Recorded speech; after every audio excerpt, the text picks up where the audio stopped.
विद्यार्थी मित्र, आपण अभ्यासत आहोत धातू विज्ञान म्हणजेच मेटलर्जी हा पाठ। या पाठामध्ये या अगोदर आपण धातू म्हणजे काय, त्याचबरोबर धातू विज्ञान म्हणजे काय याबद्दल अभ्यासलं आणि धातू आणि अधातू यांच्या भौतिक गुणधर्मामध्ये असणारा फरक अभ्यासला, धातूंचे काही रासायनिक गुणधर्म अभ्यासले आणि आता आपल्या लक्षात आले धातू आणि अधातू हे एकमेकांपेक्षा भिन्न आहेत। त्याचबरोबर धातू विज्ञानामध्ये धातुकांपासून किंवा खनिजांपासून सोयीस्कररित्या धातू मिळवला जातो आणि यासाठी शुद्धीकरण, निष्कर्षण या टप्प्यांमधून त्या खनिजाला जावं लागतं आणि यासाठी जे विज्ञान आणि तंत्रज्ञान वापरतात त्या विज्ञानाच्या शाखेलाच धातू विज्ञान म्हणतात। म्हणजे ज्या शाखेमध्ये या सगळ्यांचा अभ्यास केला जातो ती विज्ञानाची शाखा म्हणजे असते मेटलर्जी किंवा धातू विज्ञान। आज आपल्याला या पाठामध्ये आयनिक संयुग म्हणजे काय याबद्दल अभ्यासायचे। कशाला म्हणतात आयनिक संयुग, या अगोदर आपण आयनिक संयुगांबद्दल अभ्यासलेले। आपल्याला माहिती आहे धातू आणि अधातू यांच्याशी संबंधित आयनिक संयुग असतात। म्हणजे काय संबंध असतो, धातू आणि अधातू यांची रासायनिक अभिक्रिया झाल्यानंतर आयनिक संयुगांची निर्मिती होते। मग आपण अभ्यासले धातू म्हणजे काय। धातू धन आयन निर्माण करणाऱ्या मूलद्रव्यांच्या अणूंना धातू मूलद्रव्य म्हणतात। कधी होतात हे धन आयन, ज्यावेळी या मूलद्रव्यांचे अणू रासायनिक अभिक्रियेमध्ये भाग घेतात त्यावेळी ते इलेक्ट्रॉन देतात आणि जितके इलेक्ट्रॉन देतात तितके ते धन आयन तयार करतात। तर याच्या विरुद्ध धातूंचं, अधातू मूलद्रव्यांचे अणू इलेक्ट्रॉन स्वीकारतात, रासायनिक अभिक्रियेमध्ये भाग घेतल्यानंतर इलेक्ट्रॉन जितके स्वीकारतात तितके ते ऋण आयन तयार करतात आणि यामधून धन आणि ऋण आयनांपासून जी संयुग तयार होतात त्या संयुगांना आपण आयनिक संयुग म्हणतो, हे आपल्याला माहिती आहे। त्याचबरोबर आयनिक संयुगांचं वैशिष्ट्य काय, यांच्यामध्ये स्थितिक विद्युत आकर्षण असतं। कारण काय, हे दोन्ही धन आणि ऋण आयन हे विरुद्ध प्रभारांचे आयन आहेत, म्हणून त्यांच्यामध्ये आकर्षण बल अधिक असतं, म्हणजे आंतरअयनवीय बल अधिक आहे, म्हणून ते स्थायू स्वरूपामध्ये आहे। आणि हे आकर्षण बल म्हणजेच काय, ह्या धन आणि ऋण आयनांमध्ये असणारा आयनिक बंध आहे। म्हणजे ते एका आयनिक बंधानं बांधलेले आहेत। धन आणि ऋण आयनांमध्ये असणारा आकर्षण बल म्हणजेच त्यांच्यामधलं ते आयनिक बंध आहे, आयनिक बॉन्ड आहे। आणि आयनांची संख्या या आयनिक संयुगामध्ये समान असते। आता आपल्याला आपल्या परिचयाचा आयनिक संयुग माहिती आहे, सोडियम क्लोराईड हे एक आयनिक संयुग आहे। आणि सोडियम क्लोराईड मध्ये सोडियमचे धन आयन जेवढे असतात तेवढेच क्लोरीनचे ऋण आयन देखील असतात। कारण काय, समान परंतु विरुद्ध प्रभार असल्यामुळं ते दोन्ही प्रभार एकमेकांना आकर्षितात। कारण सजातीय प्रभारामध्ये प्रतिकर्षण असतं तर विजातीय प्रभारामध्ये आकर्षण असतं, त्यामुळं एका विशिष्ट बंधानं ते एकमेकांना बांधलेले असतात आणि म्हणून ते एकमेकांपासून मोकळे नसतात। आणि मोकळे नसतात म्हणून त्यांच्यामध्ये आंतरअयनवीय बल अधिक असतं, ते एकमेकांच्या जवळ असतात आणि एकमेकांच्या जवळ चिकटून असल्यामुळं त्यांच्यामधलं आंतरअयनवीय बल हे प्रभावी असतं, म्हणून आयनिक संयुग स्थायू स्वरूपात असतात।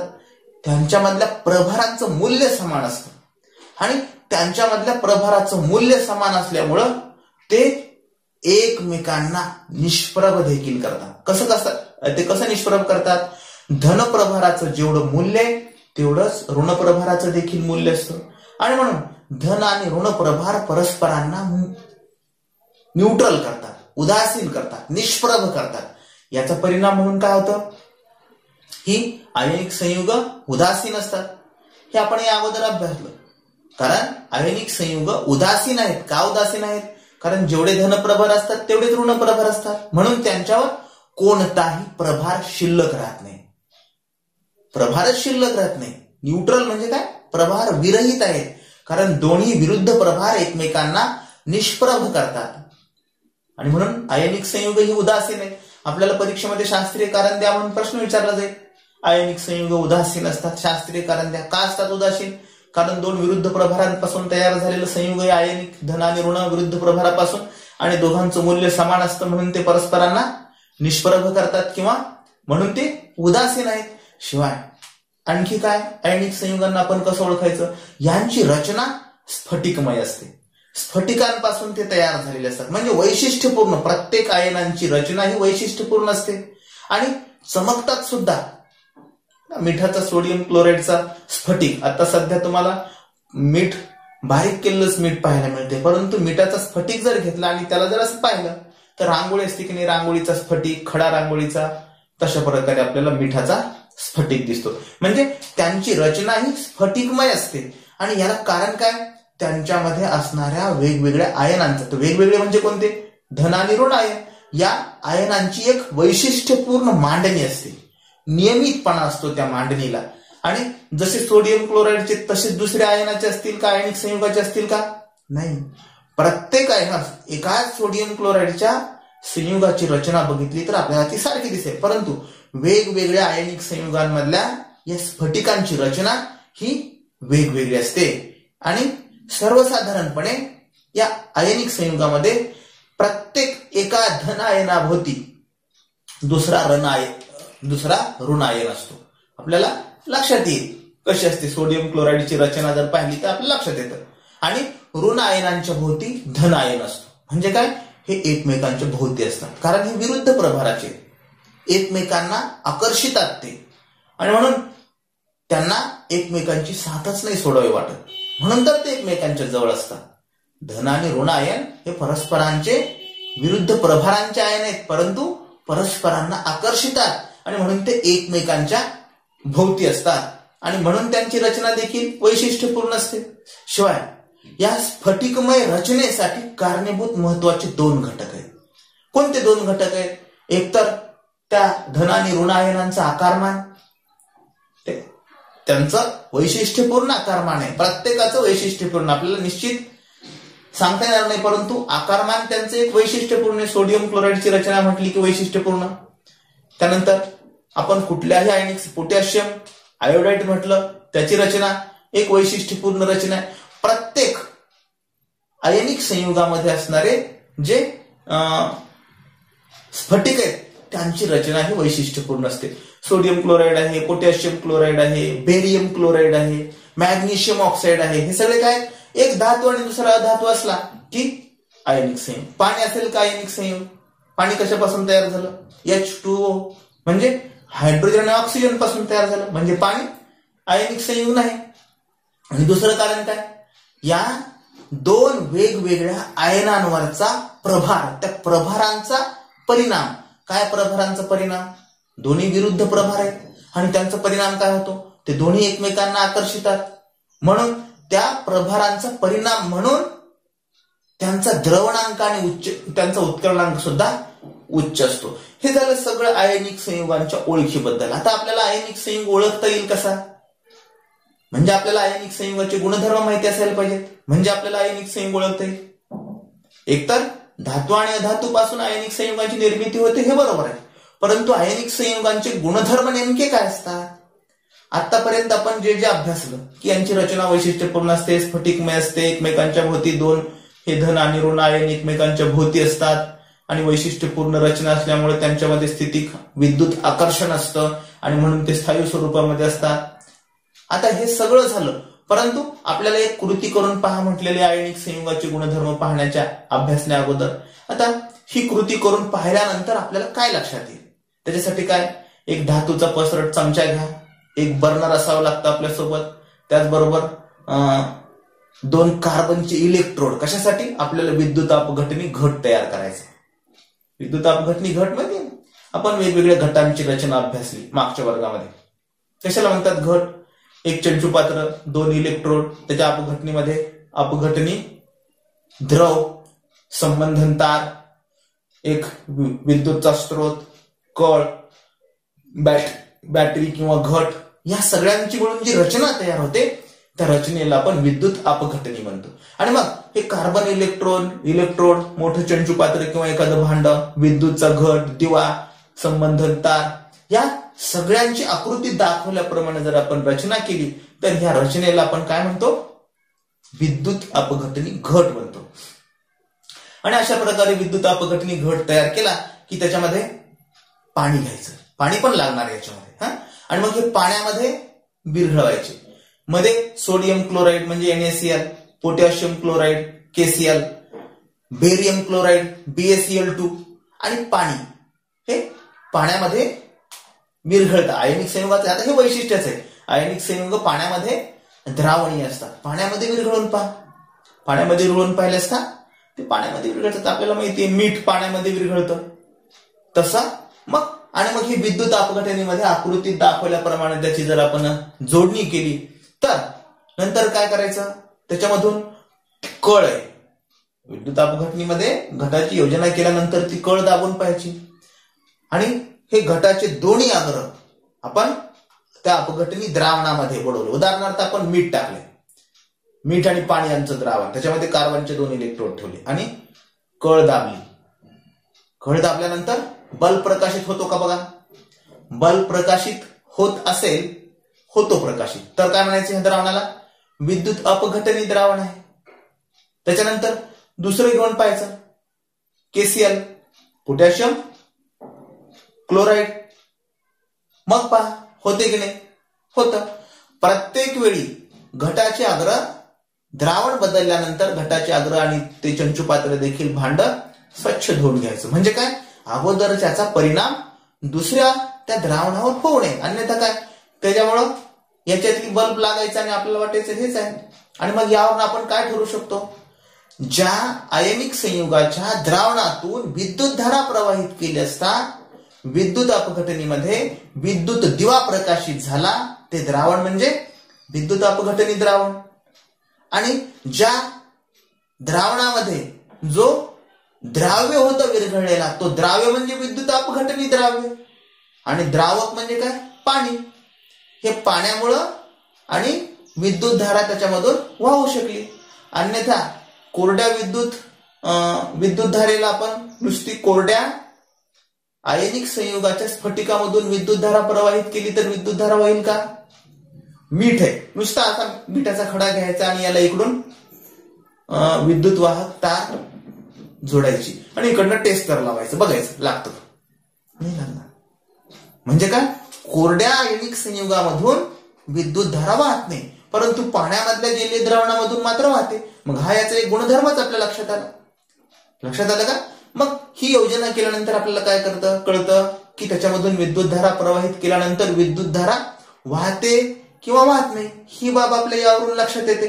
आणि म्हणून सहजासहजी आता याचा गुणधर्माचा जर विचार केला तर सहजासहजी हे आयनिक संयुग आपल्याला दिसतात कसे, असे ठळक दिसतात, म्हणजे कठीण वाटतात. ते कठीण आहेत म्हणजे अमॉर्फस नेचरचे नसतात, त्यांची वैशिष्ट्यपूर्ण रचना असते, स्फटिक रूप असतात आणि ते कठीण देखील असतात. असं थोडं जर हाताने दाबलं असं नुसतं सहज तर ते फुटतात का, फुटत नाही. मिठाचा खडा सुद्धा फुटत नाही.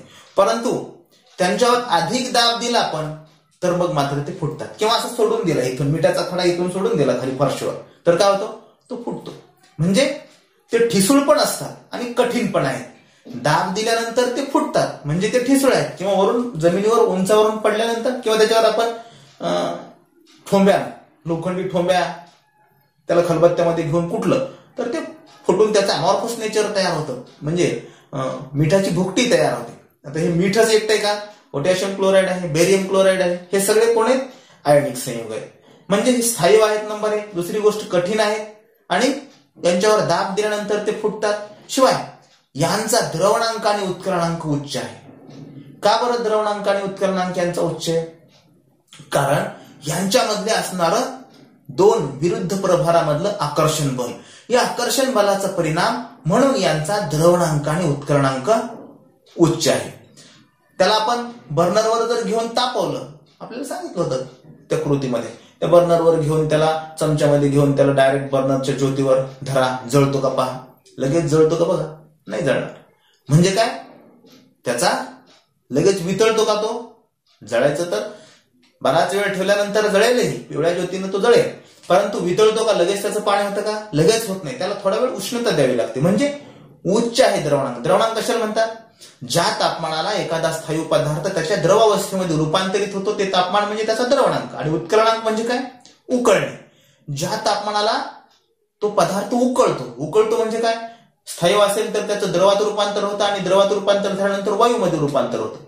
म्हणजे ज्या तापमानाला एखाद्या पदार्थाचं वायूमध्ये रूपांतर होतं ते तापमान उष्णतेमुळं उष्णता न देता देखील वायूमध्ये रूपांतर होतं, ते झालं बाष्पीभवन. उदाहरणार्थ पाण्याचं बाष्पीभवन होतं म्हणून आपले कपडे वाळतात, समुद्राच्या पाण्यापासून वाफ होते, बाष्पीभवनामुळे वर जाते, पाऊस पडतो, हे बाष्पीभवन झालं. परंतु ज्यावेळेस आपण उष्णता देऊन त्याला उकळतो त्यावेळेस तयार होणारी वाफ म्हणजे त्याला उत्कलन बिंदू म्हणतात. आणि या आयनिक संयुगांचा उत्कलनांक आणि द्रवणांक हा उच्च असतो. आणखी पुढचं वैशिष्ट्य काय, हे पाण्यामध्ये द्रावणीय असतात. द्रावणीय म्हणजे काय, पाण्यामध्ये विरघळतात. परंतु यांना आपण पेट्रोलमध्ये जर टाकलं किंवा रॉकेलमध्ये टाकलं, कार्बन डायसल्फाइड मध्ये टाकलं, बेन्झिन मध्ये टाकलं तर मग मात्र ते विरघळत नाही. म्हणजे काय, हे रॉकेल, पेट्रोल, कार्बन डायसल्फाइड, बेन्झिन हे काय, यांना सेंद्रिय द्रावक म्हणतात.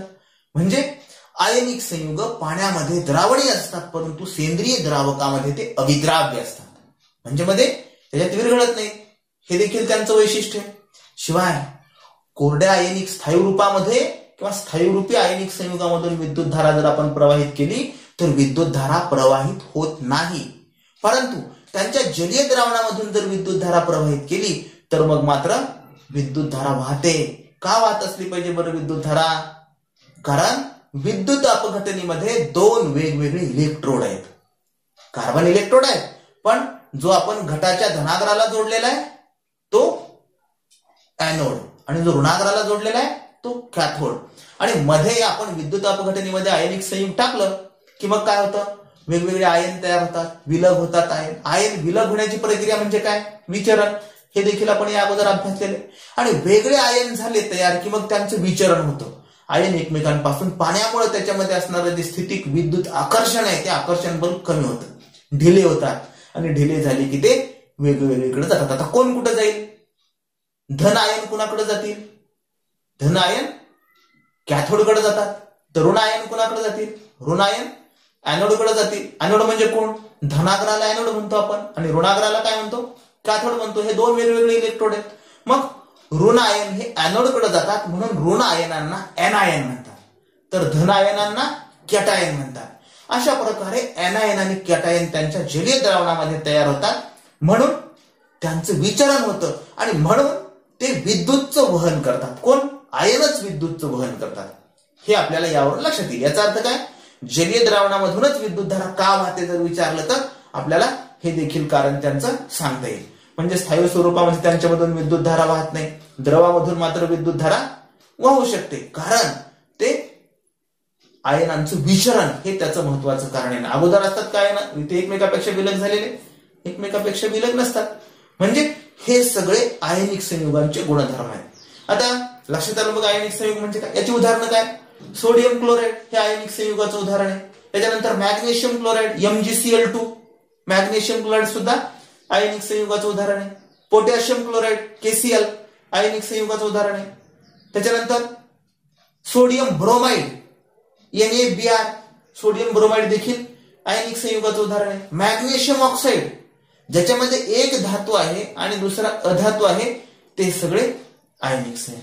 आपल्या पुस्तकामध्ये हा तक्ता दिलेला आहे, त्याच्यामध्ये ते आयनिक संयुग आहे किंवा नाही हे देखील ओळखा म्हटलेले आहे आपल्याला. म्हणजे या सगळ्यावरून आपल्याला काय सांगता येतं की आयनिक संयुग हे धातू आणि अधातू यांच्या मध्ये रासायनिक अभिक्रिया झाल्यामुळे तयार होतात. आणि काय होतं रासायनिक अभिक्रिया झाल्यानंतर, धातू आणि अधातू यांचे एक वेगळे वैशिष्ट्यपूर्ण गुणधर्म काय, हे इलेक्ट्रॉनची देवाणघेवाण करतात. म्हणून इलेक्ट्रॉनची देवाणघेवाण झाल्यानंतर धन आणि ऋण आयन तयार होतात आणि अशा प्रकारे धन आणि ऋण आयनांपासून तयार होणाऱ्या संयुगांना आयनिक संयुग म्हणतात.